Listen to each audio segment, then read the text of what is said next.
Lighting technology number one, and hopefully it fits. Lighting technology number two, and lighting technology number three. From left to right, it's LED, fluorescent, incandescent. Hey, that rhymes. Not the time. Okay, so obviously the LED one is driven easily. You just move the two away. You need a socket. Now, this one uses an E27, which should be the international standard. Hey, where'd that come from?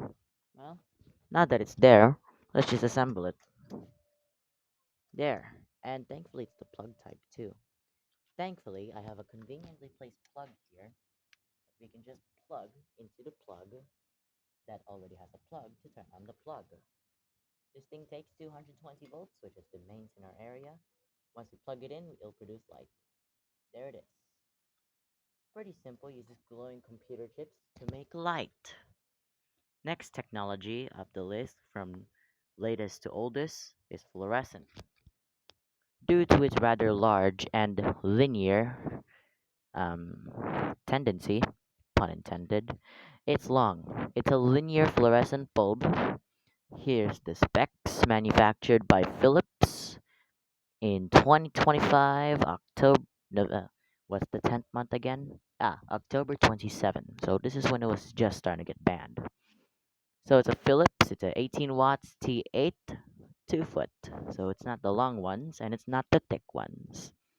Now for this, you're gonna need a special driver. But first, here's the full tube, and here's my finger for comparison. That's long, but remember, it's only 2 feet. I don't speak Imperial, I'm just using from what I know. Now, let's plug it in, shall we? But wait, you can't just plug this thing into a regular outlet. We need a special device. It's called a fixture. I know that's meant to be sarcastic. Thankfully, I have a conveniently placed fixture that I definitely did not have hidden off camera just moments earlier when I was introducing the LED technology. Anyways, here is the putting instructions. So here's the tip of the thing, and then you gotta align these two to there. Same thing with the other side. I'll do it off cam though. Now, after it has been in, you have to turn it until the edge until you see that ridge or groove. As you'll notice, the pin will physically turn after it's in. Now, let's plug it in. Here's the entire thing. This one should be classic and it's the Delta. It uses a preheat ballast, or to put it simple, a magnetic ballast. Let's plug it in. Okay, these fluorescents do take a moment to turn on, so let's just wait. Right. Typically this thing would have turned on by now. Maybe it's just really old. Oh, would you look at that? The starter is literally missing. There is no starter. So, without the starter, this thing physically cannot turn on. Let me just find a starter real quick. Thankfully, I have found a conveniently placed starter. It's a Delta fluorescent starter with a condenser or a capacitor. It is a DSTA2 and it's a universal one, meant to handle 230 volts. Technically 220 to 240, but still, it's in the middle. And I definitely did not have this hidden behind me before the video even started. So, without further ado, let's plug it in. Gotta lower the camera, then gotta bring the starter.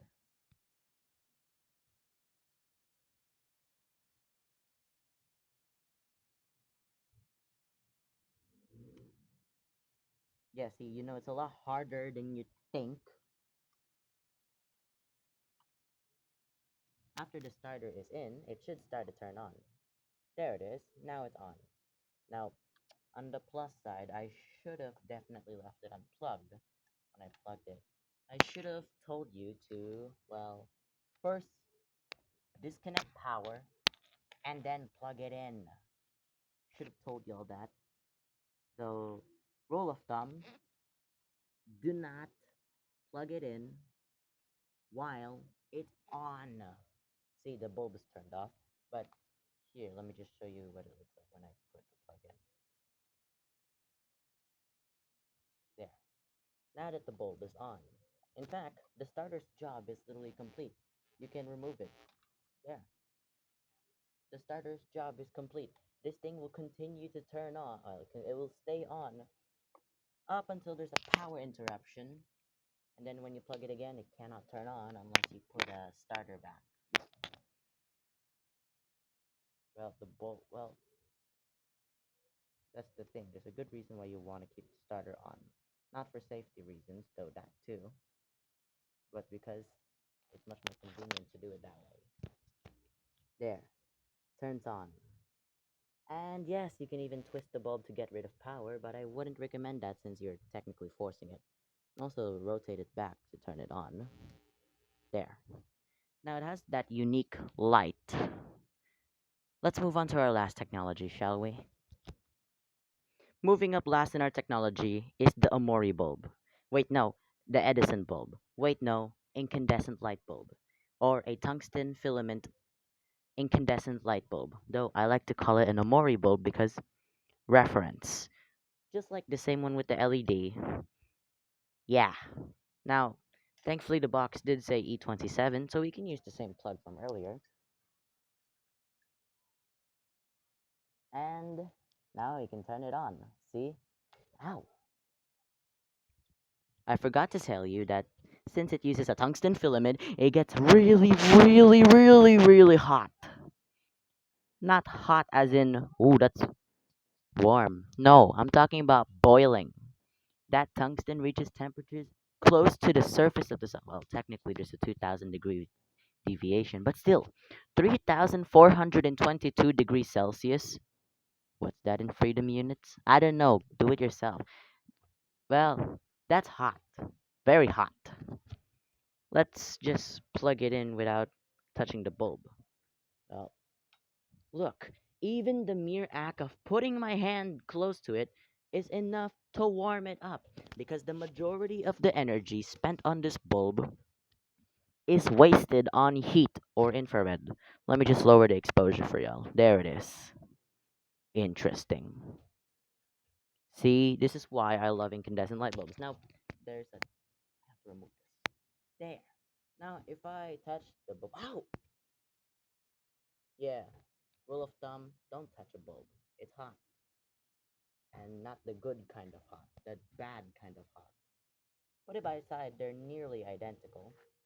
Well, physically they are, except the fact that incandescent light bulb, in my case, this one is plastic, this one is glass, frosted to be exact.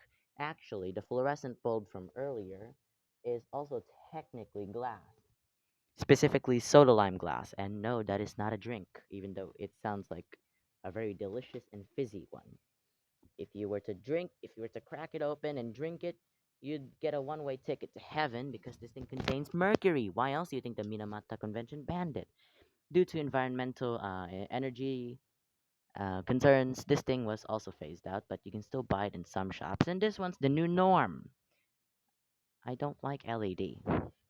That should be all for this relatively short introduction. As for history explanation video, probably never coming.